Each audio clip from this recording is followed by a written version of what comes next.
Mini episode 727 of the FDH Lounge is brought to you by Sportsology, delivering unconventional columns and webcasts about sports, TV, music, movies, and more. Follow them on the web at sportsology.com. The FDH Lounge. You'll want to schedule your life around it.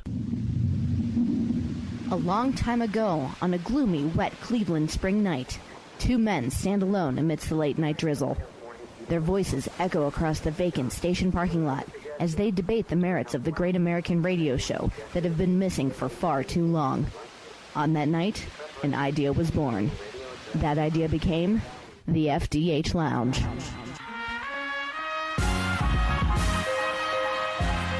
Welcome to the FDH Lounge. Hello, everyone. Welcome to FDH Lounge, mini episode number 727. This is FDH Managing Partner Rick Morris. Welcoming back a very special guest to the show, somebody that we have enjoyed having on previously. Actually, two of the three previous appearances in the episode era as opposed to mini episodes. Episode number 62, June 17th, 2009. Episode 133, February 1st, 2011. And then subsequently later that year, mini episode number 34, November of 2011. This is a gentleman who is a very distinguished author.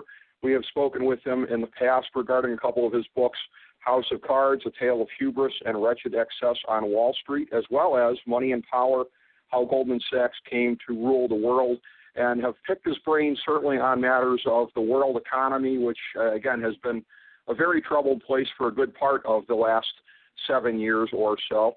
Subsequently today, we're going to be speaking about his latest book, The Price of Silence, the DUKE LACROSSE Scandal, the Power of the Elite, and the Corruption of Our Great Universities. I speak, of course, of the one and only William Cohan, who it is a pleasure to welcome back to the show. William, welcome to the FDH Lounge today, sir. How are you? I'm great, Rick. Thank you for having me. It's always a pleasure, William. I always enjoy these conversations. I always find them to be very enlightening. And for something like this, I guess I'll just start with the basics as far as what made you decide to move in this direction for a book project. Obviously, you have been getting some chatter, I'm sure, in alumni circles over the years previous about things that had happened with the case. But what was it ultimately that grabbed you and made you want to pursue this as a book project?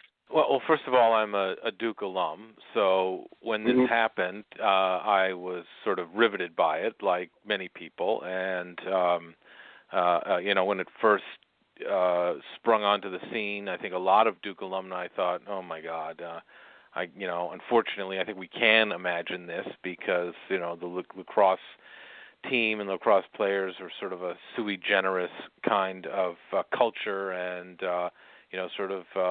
party guys, and we could sort of imagine, unfortunately, that they could put themselves in a position where something like this might happen, and then, frankly, as the story unfolded and the media's role in it became, so consuming, where the 24/7 cable TV news culture just like fell all over this story and couldn't get enough of it, and was constantly making news about it and reaching conclusions about what had happened, and the New York Times and the Washington Post and the columnists.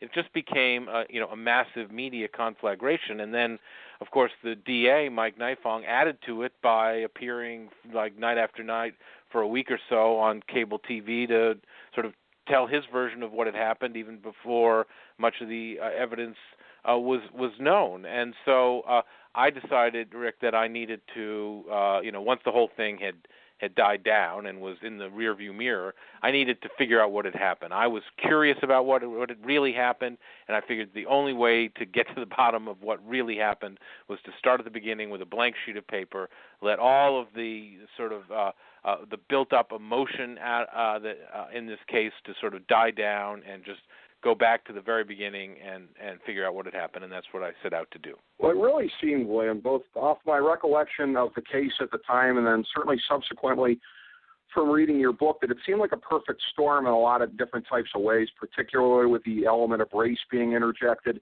into the case as it was. And you often hear, it's almost a cliche in college towns when you hear about the differences between town and gown, but when you're looking at a very rarefied type university there, as far as a lot of the privilege that is inherent with a lot of the people going there, the surrounding areas, this, of course, being a state with a Jim Crow legacy. So you have all of that going on, as well as your book did a good job of really chronicling the whole thing about that crackdown on off-campus partying that you just sort of preceded this case just by a little bit there. So did you kind of get that sense when you delved into it, really, that this was sort of a perfect storm of events that had one little thing been a little bit different, the whole case might not have been as sensational? You know, I do. I mean, I think all of the elements that you mentioned went into making this, a conflagration. The white privileged lacrosse players. I mean, if it had been football players, it might have been different. But, lacrosse has already sort of got elite overtones. It's only played at a few schools, many of which, are in the South anyway. And so it's sort of like viewed as sort of a white preppy sport. And in fact, at Duke, there were, 46 guys on the lacrosse team, only one of whom was black. And then they, had been drinking all day. It was during spring break. The coach had given them their meal money for the week because the cafeteria was closed. And then they turned around and used some of that money to, engage these two exotic dancers to dance for them between 11 p.m. and 1 a.m. at night, which, boggles the mind to begin with. They were all pretty much plastered, and, one thing led to another, and they put themselves in a very bad position where these kinds of accusations could be made. The fact that Durham is, 45, 48% black, and Duke is predominantly white elitists set off in the woods, 3 miles or so away from the predominantly black school where Crystal Mangum, the dancer and single mother, was going to school to, and she was dancing to try to earn money to put herself through school. I mean, it just had sort of all of these elements, and then you add into it a district attorney who was zealous about what he believed happened, and then the media just getting totally consumed with this story, and the fact patterns shifting all the time through as the months unfolded. The school itself sort of caught up into the middle of it, and they were kind of have their deer in the headlights type attitude about what to say and not to say. It really was extraordinary series of events that all sort of worked up together to become, as you say, a perfect storm. And I think it could very well. I mean, I just can't imagine the outcome being the same had it been, a white girl and 3 black kids. I don't think that there people don't remember, but there was no trial in this case. The boys were exonerated. They got $20 million each in compensation from Duke. I mean, I just can't even imagine that working out, that being the resolution had it been, 3 black kids and 1 white woman. That's absolutely true in my estimation. I certainly agree with that. And something that we had discussed briefly off air here in terms of the media framing of the case, and I had told you that I had a different kind of memory of the case prior to watching the 30 for 30 that was done about this, which was to be ostensibly based on your book. And I remember thinking after I watched it, okay, well, that's not exactly as I remember it, because I remember that Nightfong came out looking bad and the boys got off, and I remembered the basic threads of it, but it was so black and white, no pun intended at all, on how they framed it. And then again, picking up your book, which again your publisher was kind enough to send, and we greatly appreciate that, getting kind of a different story from that. One of the things that I had kind of noticed as well from the TV version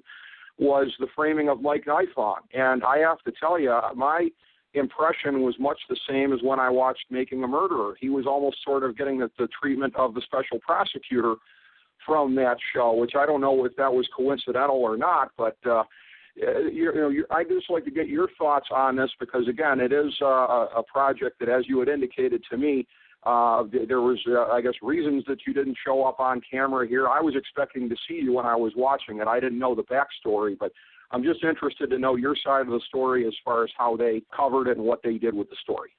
Soon after the book came out, I think in the fall of 2014, the book was optioned by these filmmakers, documentary filmmakers who are highly reputable, had won Oscars for 2 documentary films they had made previously, and they told me that they had a deal with ESPN where it would be shown as a 30 for 30, and they told me that they, had loved my book and wanted to be true to the story that I laid out in that, and then they paid me for the option, not a lot of money, but they paid me for that option, and they interviewed me at the Brooklyn Navy Yard for 5 or 6 hours. Then we would talk, once or so every month about how it was going, and then at one point they told me they couldn't get, Mike Nifong wouldn't agree to be on camera, and I said, don't worry, I can give you the 20 hours of tape that I had with him when I interviewed him and the transcripts of that. And they said, that's great, we'd really love to have that, we want to use that. And then when the prison where Crystal Mangum is now in Raleigh, North Carolina, wouldn't let them film there, they said, called me again, and I said, don't worry, you can have the transcript of the interview and the tape of the interview that I did with her, because I'm the only one who had done that. And so then I look at the film, and I'm not in it. I'm on the cutting room floor. They didn't use anything from Mike Nifong. They preferred to say that Mike Nifong wouldn't talk to them, because that's obviously a storyline that played to something they wanted to say, and they did the same thing with Crystal. So basically the whole other side of the story they left on the cutting room floor, and they just regurgitated the party line of the kids and the kids' parents and the kids' attorneys that this was just a horrible assault on them, that they were innocent bystanders, essentially, in the fiction of Crystal Mangum's making, that was with gasoline thrown on it all by a ambitious local prosecutor, Mike Nifong, who just wanted to, who only cared about his re-election and his own political advancement.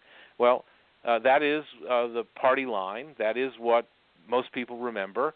That is what the parents and the kids and their attorneys want people to remember, but that's not, unfortunately, what really happened. That's not the true story. My book is the true story of what happened, and I know a lot of people may hear this and think, there he goes again, this insane human being, but I came to this with no axe to grind whatsoever. I took a blank sheet of paper and started at the beginning and followed all the facts and the details as they happened, and they are all in that book. And so nobody wants to remember what really happened in this case. Nobody wants to remember how these parents of these kids and their attorneys used their wealth to subvert justice. There was never a trial in this case. They went on the attack on Mike Nifong. They forced him to recuse himself from the case and turn it over to the state attorney general, who did a secret 4-month investigation and declared these kids innocent, which isn't even a word that is used in jurisprudence. This is a total subversion of justice. That's what this is. Now, it worked out great for the kids. They got $20 million each. We'll never know what happened in that bathroom. It didn't work out so great for Crystal Mangum, and it didn't work out so great for Mike Nifong. And by the way, the kids and their parents and their attorneys couldn't be happier about that. But this has nothing to do with justice. This has zero to do with justice. This has to do everything with, being able to manipulate the justice system for your benefit. And as I said, if it were 3 black kids and 1 white woman, it never would have happened this way. Well, and that's why, again, in my estimation, and it's convenient for me to say this to you now, but I believe this to be true, that I think your story is the more interesting of the two, because it is the more nuanced story, and that's how real life tends to be. Real life tends not to be as the more accurate yes. of the stories. It's what really happened as opposed to the what they want to have preserved in a diorama as if it were at the Museum of Natural History. Exactly. I wasn't meaning to gloss over that part with a Henry Kissinger. It has the added benefit of being true, but you're right. It's also the accurate story of how it went. I'm convinced of that after reading your book and seeing how it went. And again, with this entire atmosphere that you're talking about, everything that was going on down there and everything that really kind of built to allowing these kids to get off the hook subsequently, which again, and I guess that's a loaded way of phrasing it, but they were legally exonerated. But I'm curious because you mentioned towards the end of the book, part of the appeal of this project to you was chronicling how schools like Duke, how they end up unwittingly or otherwise contributing to the divide between rich and poor in this country. And I'm guessing that was meant like in a conditioning kind of a way, how when people are at that age that these things are allowed to sort of exacerbate. But what's your sense coming out of this? I mean, I know that you can't feel great about it, particularly if you feel that the system didn't work, but do you have any kind of optimism going forward? You did say that the Duke endowment, I guess, has never been bigger. So in a lot of ways, some of the people who didn't really cover themselves in glory, I should say, have come out of this thing looking better. But do you have any kind of optimism for that kind of vision going forward, that institutions like this can be a force for bridging the gap between rich and poor, advantaged and disadvantaged? Well, I mean, to that precise point, of course I do. I mean, the great thing about universities is that, they can, in short order, they can change their whole culture of their campus by who the admissions office allows in and who they don't allow in. So very quickly, over a period of 2 or 3 and certainly 4 years, you can sort of revolutionize the campus culture. And I'm sure that happens a lot at these schools. I mean, certainly campuses today look a lot different than they did when I was at Duke. And in fact, just going to Duke now, it looks like the rainbow, as opposed to when I was there, it was 95% white, 5% black. But sort of answering a little bit differently to your other question, that you were alluding to about sort of how did Duke come out in all of this. I think it really, for a period of time, I would say, since it began in March and then really till the end of that school year, so May, between March and May of 2006, the campus was in turmoil. There was a huge period of self-reflection. How could this have happened here? How could we have let this happen? What kind of school are we? And there was committees put together. There was a committee to look at the lacrosse program. Maybe it should be suspended. There was a committee to look at campus culture and campus rules and the way people are treated. And it really caused, well before any other campus, frankly, it really caused the school to sort of contort itself into knots to try to see if it's really behaving properly, and this is the kind of behavior that we want to have representative of Duke University. And the answer, of course, was no, we don't. But as the narrative changed over the summer, and it wasn't no longer clear that and the DNA results came in and they didn't match.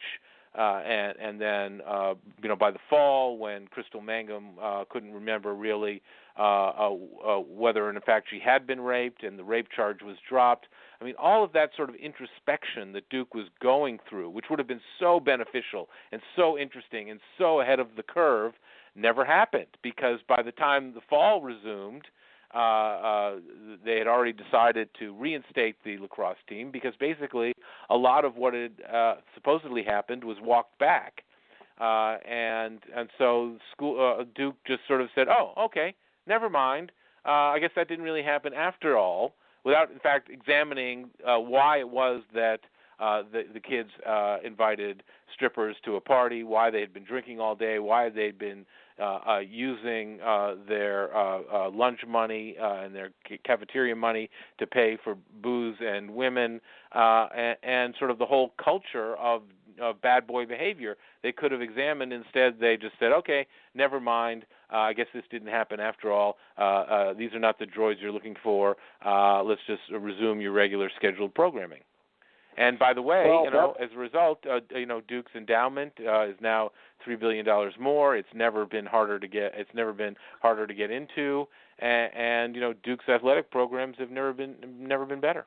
Well, in terms of the popular narrative, as they always say, history is written by the winners. But I think that's why your book is all the more important to be out there as a dissenting voice, particularly with the way that 30 for 30 ended up handling this, just so that people can have something alternatively to turn to if they want to see what the truth is, if they want to get, again, a more interesting and nuanced picture of what really happened during that time period. Certainly people couldn't do better than that. Harkening back to your past appearances on the show, William, can't let you go without just kind of picking your brain on the global economy a little bit. Certainly things are a lot different than when we last had you on in 2011, but with the chatter now in terms of government statistics, which I have to say I have never trusted labor statistics about how we're ostensibly at a full employment economy at this point in time now, there still just seems to be enough unrest and enough turmoil out there that it still seems to me to be a very volatile time. I've been getting a little bit of chatter from my best friend who does a lot of investing in gold products about wild fluctuation in gold stocks. So broadly speaking, big picture, where do you see us going? Do you see this being a period of potential trouble ahead, or do you think it's calmer than the picture I'm painting? Well, I'll tell you what, I do really worry about this zero interest rate policy that the Fed has kept now basically since 2008. That's almost 8 years worth of this now. Technically, we're starting to come off the zero bound, but when money is free, which it's been for 8 years, people don't value it properly. They don't assess the risk of their investments properly, and that creates allows people to take big risks with other people's money, and they don't have to account for it. They don't have to pay for it. And so that, unfortunately, is how financial bubbles get created, and, it's not clear exactly where that is, just like it wasn't clear until well into 2007 what was happening in the mortgage market. It's not clear, but when interest rates are so low for so long and risk is being mispriced, then there's no question that rich people get richer, and people who depend on fixed incomes or their savings, if people look in their savings accounts, they see they're getting close to 0% interest.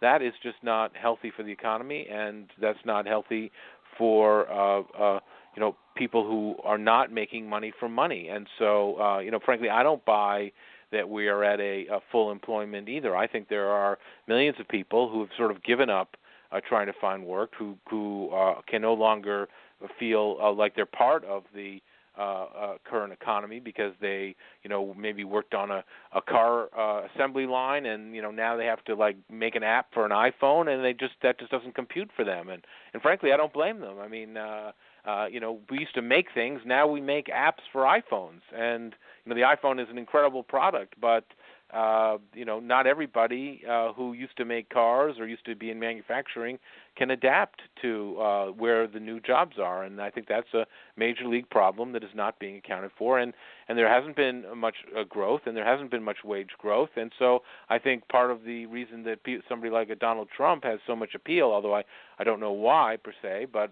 he has appeal because people have not been able to grow their income, their wages, their quality of life for a very long time. Why they think that somebody who's a multi-billionaire who flies around in a private jet and lives in a pink marble palace above Fifth Avenue is going to help them, I don't know. God help us. I have no idea why that is.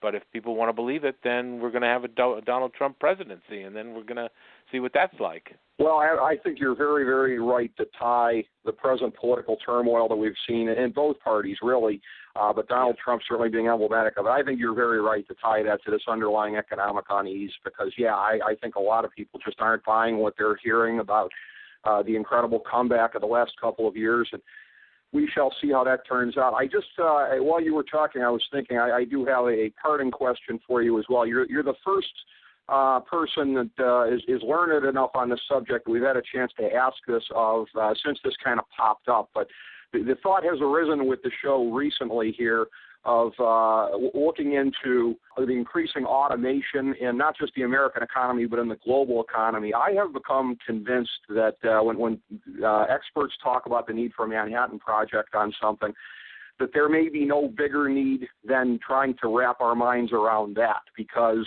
I have seen in a couple of different companies just in the last couple months alone, and that's what got me thinking this way, as far as the displacement of people by technology in jobs where you wouldn't necessarily think that would be the case. And I wonder long term what we're going to do to the demand curve in this country if we just have less people who are employable. And you talked a second ago about people's skills, whether it be for making apps or whatever, but there's a lot of people that seem to have obsolete skills these days. Do you sort of buy that theory that is going to be a very difficult societal issue in the next couple of decades, is trying to figure out how we can keep human beings, I guess for lack of a better term, useful in the face of automation?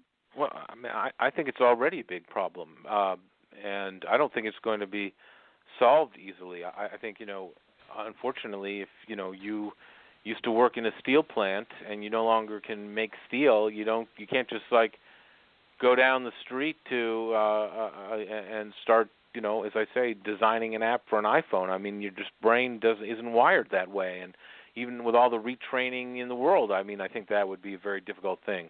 Unfortunately, I think it's sort of a stagnating problem that there isn't much you can do. And of course, there will be some who can reprogram themselves, if you will, and do something different. But the vast majority of people who lose their jobs in that kind of a sector, in the manufacturing sector, won't be able to, repot themselves. And unfortunately, I think the way we get out of that is that those people, retire, go to the great beyond, and a new generation comes up that wasn't steel workers and was already making apps, and then they were sort of off to the races again. I think this is sort of like a lost generation when there's all this change that the Internet has brought on. I just don't think you can retrain scores of people to adapt to that. I think, unfortunately, they're sort of stuck, and they have to make the best of it as best they can, which is why they, work in low-wage hourly jobs, or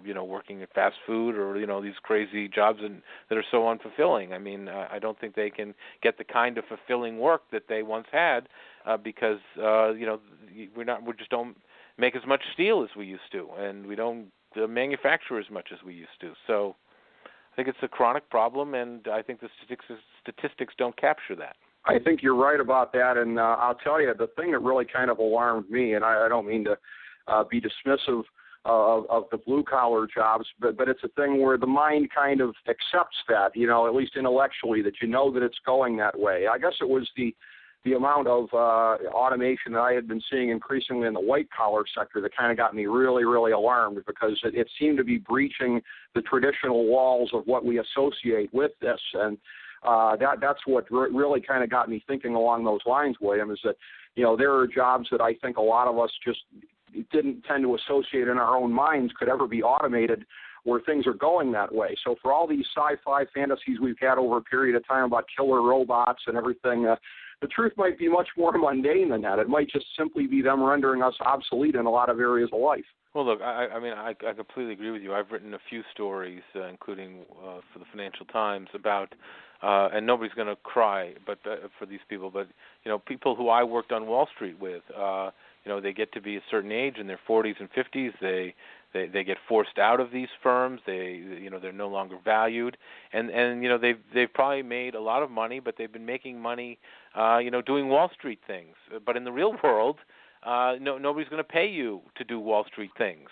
And you find that there are these highly educated people, overly educated people who are used to making a lot of money, millions of dollars a year, who now, and again, no one's going to feel sorry for these people, but, you have these highly educated people who are in their late 40s, 50s, 60s, don't want to retire, and they just feel, unaccepted by the working world. They have no place to go. I mean, they can coach their kids' soccer team, they can turn into philanthropists in a small way or whatever, or they can sort of, bounce around trying one thing or another, but it's not nearly as fulfilling as what they had been doing or satisfying to them. And I know many of people I used to work with who now are in this category. They're sort of like in a limbo, and nobody's going to feel sorry for them, but in addition to sort of the working class people who are facing this problem, there's a problem among people who've been very highly compensated, who are very highly educated, who also don't seem to fit in anymore. Absolutely, and as you indicated previously, the unemployment numbers may or may not capture these people, depending on how long they've been out of work. These are certainly very difficult issues to wrap one's skull around, but the only way that you can ever solve these issues is by trying to brainstorm with some of the great minds out there. Yours is certainly among them, sir. We always appreciate the conversations on the show. Again, really enjoyed this book, The Price of Silence, The DUKE LACROSSE Scandal, The Power of the Elite, and the Corruption of our Great our great universities. William Cohan, thank you so much for coming back on the show. Look forward to chatting with you again in the future, sir. Appreciate it. Thank you for having me. It was great. Thank you so much, sir, and thank you, everybody, for tuning in. The FDH Lounge mini episode number 727.